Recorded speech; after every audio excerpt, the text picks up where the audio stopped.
ஜெய் ஸ்ரீ மாத்ரே நமக. ஜெய் குருதர், ஜெய் குரு பரசுராம. நமஸ்காரம். நான் கரூர்ல இருந்து வல்சலா பணிக்கர், பிரசன்ன ஜோதிடர். இன்னைக்கு நம்ம வைகாசி மாத பலன்கள் மேச ராசிக்கு எப்படி இருக்குன்னு பார்க்க போறோங்க. இந்த வைகாசி மாதம் எப்ப பிறக்குது அப்படின்னா 15/5/2026 வெள்ளிக்கிழமை காலை 6 மணிக்கு அஸ்வினி நட்சத்திரத்துல இந்த மாதம் வந்து பிறக்குதுங்க. இந்த மாதம் வந்து பாத்தீங்கன்னா அஸ்வினி நட்சத்திரத்துல பிறக்கிறதுனால மேச ராசியில இருக்கக்கூடிய அஸ்வினி நட்சத்திரக்காரர்கள் கட்டாயம் பரிகாரம் பண்ணணும். என்ன பரிகாரம் பண்ணணும் அப்படின்னா, காலையில வெள்ளிக்கிழமை காலையில நேரமா எந்திரிச்சிட்டு வீட்டுக்கு பக்கத்துல இருக்கக்கூடிய ஆலயங்களுக்கு நீங்க போயிடணும்.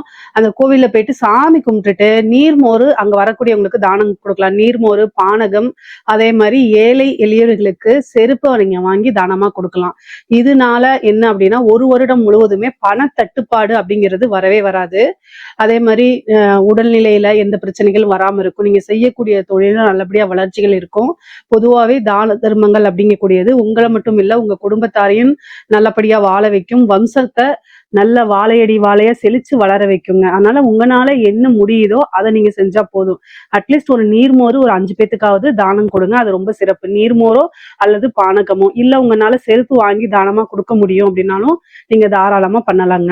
சரிங்க, இந்த மாதம் எப்படி இருக்கு மேச ராசியை பொறுத்த வரைக்கும் எப்படி இருக்கு அப்படின்னா, நிறைய அற்புதமான பலன்கள் இருக்கு. உங்களுடைய ராசி அதிபதி செவ்வாய் ஆட்சி பலம் பெறாருங்க. அது வந்து நிறைய நன்மைகள் இருக்கு. அதே நேரத்துல டக்குன்னு முடிவெடுக்கிறத நீங்க தவிர்த்தரணும். ஏன்னா செவ்வாய் வந்து உங்களுடைய சந்திரன் மேல வரும்போது என்ன அப்படின்னா கோபம் அதிகமாக வருங்க. கோவத்தை நீங்க கண்ட்ரோல் பண்ணிக்கணும். ஒரு முடிவை எடுக்கும்போது அந்த முடிவு வந்து நல்ல அறிவார்ந்து யோசிச்சு எடுக்கணும். உணர்ச்சி வசப்பட்டு எடுக்கக்கூடாது. ஏன்னா கோவம் வரும்போது அந்த இடத்துல அறிவு வந்து வேலை செய்யாம போயிடும். அப்போ வந்து உணர்ச்சி வசப்பட்டு எடுக்கக்கூடிய ஒரு முடிவு அது உங்களுக்கு நஷ்டத்தை ஏற்படுத்தலாம் அல்லது பாதகத்தை ஏற்படுத்தி கொடுக்கலாம். அதனால ரொம்ப கவனமாக இருக்கணும். குழப்பமான மனநிலை வரும்போது உங்களுக்குன்னு இருக்கக்கூடிய வெல்விசர்ஸ் இருப்பாங்க இல்லையா, நலம் விரும்பிக கிட்ட கலந்து ஆலோசிச்சு அதுக்கு தகுந்த மாதிரி நீங்க முடிவெடுக்கிறது ரொம்ப ரொம்ப உத்தமம், சிறப்பு. அதே மாதிரி 2ஆம் இடத்துல சூரியன் புதன் இருக்கிறதும் இன்னும் ரொம்ப நல்லது. வருமான ஸ்தானத்துக்கு ஒரு ஒளி கிரகம் வரதே ரொம்ப சிறப்பான விஷயம். அது ரொம்ப நல்லதும் கூட. அதனால நல்ல வருமானம் அப்படிங்கிறது இந்த மாதம் முழுவதுமே இருக்கும். தொழில் ஸ்தானத்துல நல்ல அபிவிருத்தி ஆகும். புதுசா தொழில் தொடங்குறதுக்கு ஏற்ற காலம்தான்.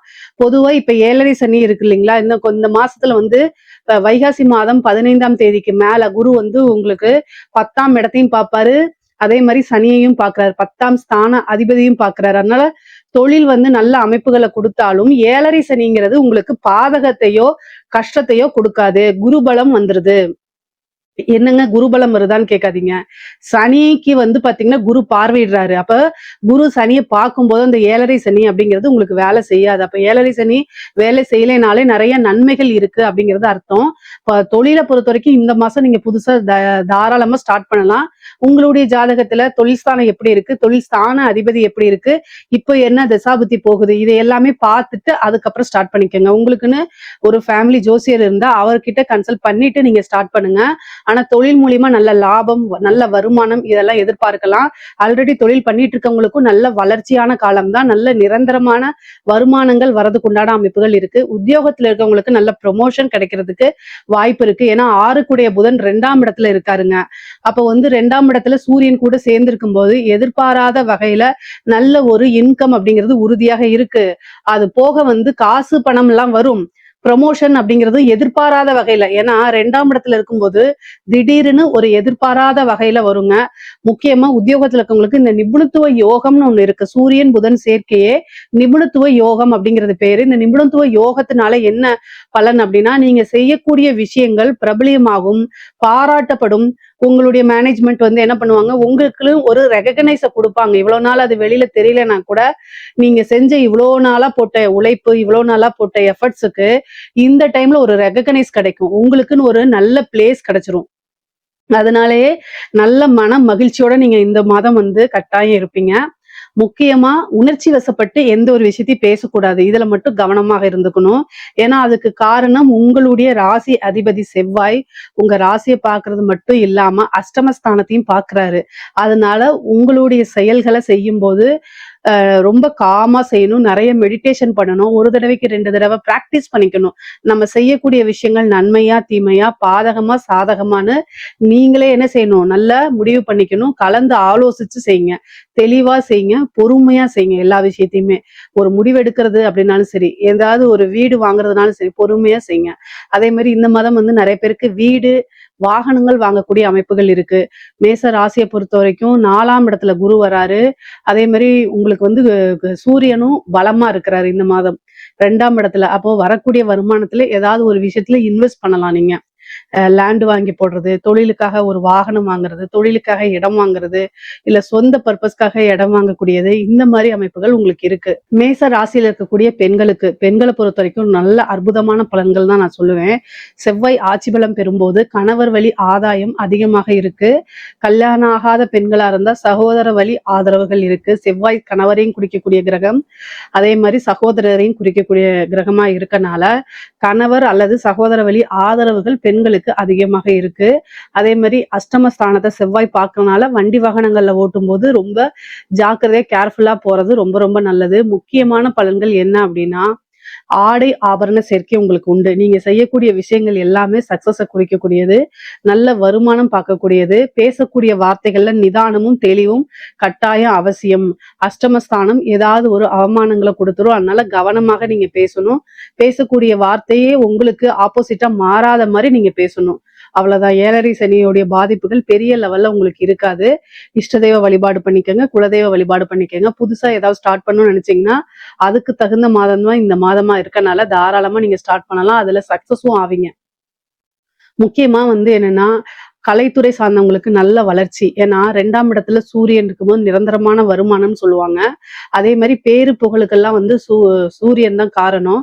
பிரகாசமா ஒளிக்கக்கூடியது. அப்போ கலைத்துறை சார்ந்தவங்களுக்கு என்னன்னா, பிரபலியமாகக்கூடிய யோகம் இந்த மாதம் இருக்கு. புதனும் உங்களுக்கு கலையை குறிக்கக்கூடிய கிரகம் தான். அதனால நல்ல வருமானம், புது புது வாய்ப்புகள் வர்றது, நிறைய பக்கம் ஊருக்கு போய் நீங்க என்ன செய்யறது, உங்களுடைய ப்ரோக்ராம்ஸ் எல்லாம் ஃபிக்ஸ் பண்றது, இந்த மாதிரி அமைப்புகள்லாம் உங்களுக்கு இருக்கு. நிறைய காசு பணம் வரக்கூடிய மாதமா தான் இந்த மாதம் இருக்கு. வேலை கிடைக்குமா அப்படின்னு கேட்டா 2 கூடைய, அதாவது சாரி 6 கூடைய புதன் வந்து 2ஆம் இடத்துல இருக்கனால நல்ல அமைப்புகள் இருக்கு. உடனே உங்களுக்கு வேலை கிடைக்கிறதுக்கு உண்டான அமைப்பு இருக்கு. ஆனா நீங்க முயற்சி பண்ணணும். 3ஆம் இடத்துல குரு சுக்கிரன் சேர்ந்திருக்கு. ஒரு நல்ல அமைப்பு. கம்யூனிகேஷன் சார்ந்த துறைகளுக்கெல்லாம் மிகப்பெரிய லெவல்ல வளர்ச்சியும் கிடைக்கும். அதே நேரத்துல இன்டர்வியூ அட்டன் பண்ண வேலையும் கிடைச்சிரும். இன்டர்வியூ அப்படின்னு சொல்லக்கூடிய இடமே 3ஆம் இடம் தான். அதனால அதுல வளர்ச்சியும் உண்டு, வேலையும் கிடைக்கும். ஆனா நீங்க என்ன விஷயத்துக்காக ட்ரை பண்றீங்களோ அது எல்லாமே கிடைக்கும். வேலை விஷயமாவோ அல்லது படிப்பு விஷயமாகவோ உத்தியோக விஷயமாகவோ வெளிநாடு போகக்கூடிய அமைப்பு, ஒரு இடமாற்றம் அப்படிங்கிறது இந்த மாசம் உங்களுக்கு உறுதியாக இருக்கு. முக்கியமா பல மாற்றங்கள், பல நன்மைகள் உங்களுக்கு இருக்குங்க. அரசாங்க துறையில இருக்கிறவங்க, அதாவது உங்களுக்கு வந்து ஒரு உயர் பதவி அப்படிங்கிறது இந்த மாசம் காத்துக்கிட்டு இருக்கு. நிறைய பேருக்கு டிரான்ஸ்ஃபர் ஆகிறதுக்கு உண்டான அமைப்பு, இடம் மாற்றம் சொல்றோம் இல்லைங்களா, அதுல உத்தியோக மாற்றமும் இருக்கு. உயர் அதிகாரிகளுடைய பாராட்டுகளுக்கு நீங்க வந்து ஆளாவீங்க. நல்ல ஒரு அங்கீகாரம் உங்களுக்கு கிடைக்கும். திடீர்னு ஒரு ப்ரொமோஷன் கிடைக்கும். அரசியல்வாதிகளை பொறுத்த வரைக்கும் ஒரு நல்ல அமைப்புகள் இருக்கு. இருந்தாலும் 7.5 சனியோடைய பாதிப்புகள் உங்களுக்கு இருக்கு. அரசியலை பொறுத்த வரைக்கும் பலம் இருந்தாலுமே, குருவோடைய பார்வை சனிக்கு இருந்தாலுமே ஏதாவது ஒரு பரிகாரங்கள் பண்ணிக்கங்க. ஒரு வாரியம் இந்த மாதிரி விஷயங்கள்லாம் உங்களுக்கு கிடைக்கிறதுக்கு வாய்ப்பு இருக்கு. அதனால கவலைப்படாம இருங்க. அரசியல்வாதிகளை பொறுத்த வரைக்கும் 50-50% தான் இருக்கே தவிர முழுமையான வெற்றி அப்படிங்கிறத உங்களுக்கு சொல்ல முடியாது. மீடியாட்டர்ல பேசும்போது ரொம்ப கவனமாக பேசணும். இல்லை அப்படின்னா கட்டாயம் அது உங்களுக்கு பேக் ஃபயர் ஆகிறதுக்கு வாய்ப்புகள் இருக்கு. முக்கியமா நீங்க கவனமாக இருக்கக்கூடிய விஷயங்கள் என்னன்னா, கோர்ட்டு கேஸ் பிரச்சனைகள், அது அது தவிர்த்து வந்து பேரு அப்படிங்கக்கூடிய ஒரு விஷயத்துக்கு நீங்க ரொம்ப கவனமாக இருக்கணும். வண்டி வாகனங்கள்ல போகும்போது கவனமா இருக்கணும். தாயார் வழி சொத்துக்கள்ல ஆதாயம் உண்டுங்க. பாகப்பிரிவினை இருந்தாலும், அதாவது உங்களுடைய தாயார் வழி சொத்துக்கள்ல உங்களுக்கு பாகப்பிரிவினை கிடைக்கலைனாலும் இந்த டைம்ல இந்த மாசத்துல உங்களுக்கு கிடைக்கிறதுக்கு வாய்ப்புகள் இருக்கு. மருத்துவ செலவுகள் உண்டு. அதனால மருத்துவம் சார்ந்த விஷயங்கள்ல ரொம்ப கவனமாக இருக்கிறது நல்லது. பொதுவாகவே மேசராசிக்கு பொருளாதார உயர்வு அப்படிங்கிறது இந்த மாசத்துல ரொம்ப சிறப்பாக தான் இருக்கு. இதுல ஏதாவது சந்தேகங்கள் இருக்கு அப்படின்னா கமெண்ட்ஸ்ல கேளுங்க. கட்டாயம் நான் ஆன்சர் பண்றேன். நம்மளுடைய சேனலை லைக் பண்ணுங்க, ஷேர் பண்ணுங்க, சப்ஸ்கிரைப் பண்ணுங்க. நன்றி, வணக்கம்.